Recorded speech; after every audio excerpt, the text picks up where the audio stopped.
మధ్యతరగతి వాళ్ళను పూర్తిగా ఎక్స్‌ప్లాయిట్ చేసే కార్యక్రమం జరుగుతుంది. This is common sense. మనము ప్రతి పార్లమెంటును ఒక జిల్లా చేసాం. అంటే ప్రతి 7 అసెంబ్లీ సెగ్మెంట్లకు ఒక పార్లమెంటుకు ఒక జిల్లా చేసాం.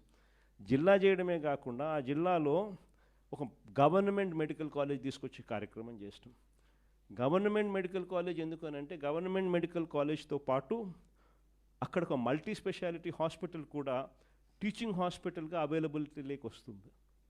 ఎందుకనంటే అసిస్టెంట్ ప్రొఫెసర్లు, పీజీ స్టూడెంట్సు, మెడికోసు వీళ్ళందరూ కూడా అక్కడే పనిచేస్తారు, నర్సింగ్ స్టూడెంట్స్ అందరూ కూడా.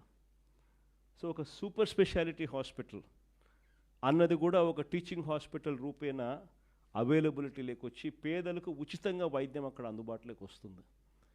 ఎప్పుడైతే ఈ టీచింగ్ హాస్పిటల్ ఎప్పుడైతే పనిచేయడం మొదలు పెడుతుందో, సూపర్ స్పెషాలిటీ హాస్పిటల్ ఎప్పుడైతే అందుబాటులోకి వస్తుందో, ఉచితంగా వైద్యం అన్నది ఎప్పుడైతే పేదలకు మధ్యతరగతి వాళ్ళకు అందుబాటులోకి వస్తుందో